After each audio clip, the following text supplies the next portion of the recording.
Hello and welcome to this vlog. So today I'm going to tell you the 11 books that are my most anticipated reads for 2024.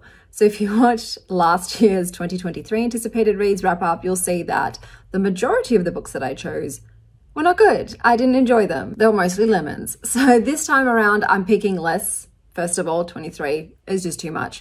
I'm choosing 11 because it's my favorite number. I'm also still trying to get at least one book from multiple genres on there, so it's not just all fantasy, but there's also a bit of fantasy on here.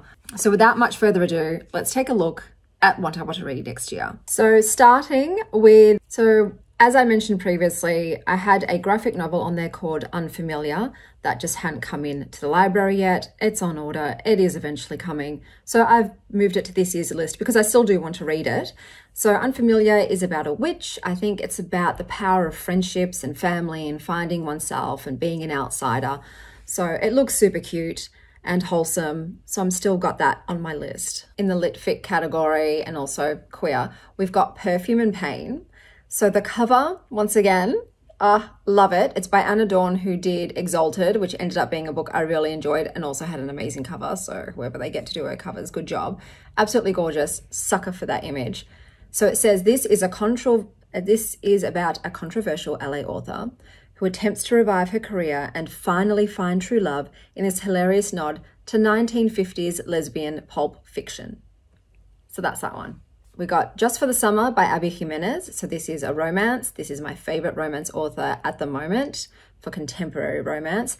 This one is basically a spin on Good Luck Chuck, which was a movie where, so in that movie, you've got a guy who's looking for love, but every woman he sleeps with breaks up with him, and the next person they sleep with, they marry. So all of a sudden, all of these women are like, all right, I need to bang you so I can find my true love. But he's never finding one that wants to stay with him. So that's what it sounds like in this, because it says Justin has a curse and it's all over Reddit. And then you've got a woman who wants to rent a little cottage on a private island on Lake Minnetonka. Maybe fate is intervening with these two, but it's Abby Jimenez. I will read anything she writes because I love her stuff. And then for sci-fi, I've got Still the Stars. So it says, he's heroic, he's selfless, he's trying to save everyone. She's smart, she's loyal, she's trying not to lose everything. When very civilized aliens try to enlist a crew of con artists to destroy the world, it's bound to be a stellar adventure. This is a first contact alien romance. So we'll see how it goes. There's nothing about it on here, but there weren't many. Pretty much I found most of these by looking on Goodreads and seeing what's coming up in terms of what's going to be published. And there weren't a lot of sci-fi options there. So that was the best out of what I found. So then we've got The Bad Ones by Melissa Albert. This is a YA horror book. There was an angel crying tears on the cover and I'm like, okay, I like bad angels. I don't know what this is about. So it just says, Goddess, goddess, count to 5. In the morning, who's alive? In a course of a single winter's night, 4 people vanish without a trace in a small town. So this one says it's a crossover horror fantasy threaded with dark magic, a poison pen love letter to semi-toxic best friendships, the occult power of childhood play and artistic creation, and the razor-thin line between make-believe and belief. So we'll see how it goes. It's a big one. It's 400 pages.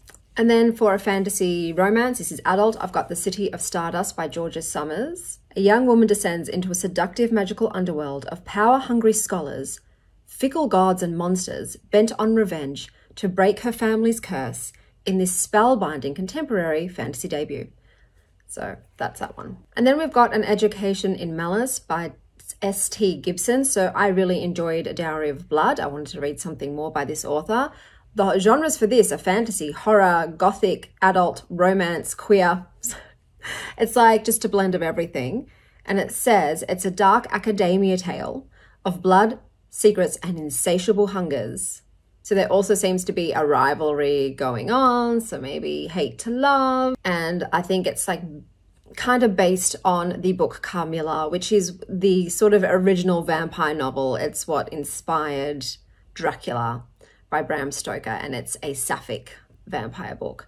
It was fine. Like for that time, I'm sure it was absolutely groundbreaking to have a book about these creatures, vampires, and to have 2 women hooking up was probably very scandalous back then, but yeah, I thought it was decent. It was really cool to see, you know, the root of what inspired all the vampire lore and fiction. But yeah, this seems to be based on that. And then we have The Invocations, which is a YA fantasy book with horror elements, because this is the author who did House of Hollow, which was a really eerie book about sisters growing shit from their body. So this says it's a darkly seductive, witchy thriller. Okay, also a thriller. Though both men and demons lurk in shadows, girls refuse to go quietly in the night. So love that. I'm looking forward to it. And then for my thriller mystery book, I've picked Bright Young Women by Jessica Knoll. Cool cover. I love the color combo. This was one of the nominated books for Best Thriller Mystery. Did not win. It says an extraordinary novel inspired by the real-life sorority targeted by America's first celebrity serial killer in his final murderous spree. We'll see how I go with this because, you know, I don't normally do well with contemporary killer stuff. I think my favorite mysteries are cozy murder mysteries. You're never in like the killer's point of view while they're killing anyone. Don't want that. And like, it's not too horrific. There's not a lot of body horror going down. There's not a lot of like horrific violence. So I like the cozy murder mysteries. Like think The Golden Spoon, you know, a little bit bodies turning up dead on a baking show kind of vibe, or more psychological thriller mysteries. So less murdery slasher, like, yeah. So we'll see how we go with this one. Same goes for horror. I tend to prefer fantasy horror 100% over contemporary horror. Don't like that. Or like I said, more cozy horror reads. I just don't like anything too grotesque, too brutal, too horrific. And the last book on my list of most anticipated reads is A Galaxy of Whales by Heather Fawcett. So this is a middle grade book. I still love to read middle grade, and I adored Heather Fawcett's other middle grade book, The Grace of Wild Things. I gave that 5 stars. That was just chef's kiss, beautiful. So I thought, okay, if I'm going to pick a middle grade book, I'm going to give Heather Fawcett another go. Even though I'm not a whale girl.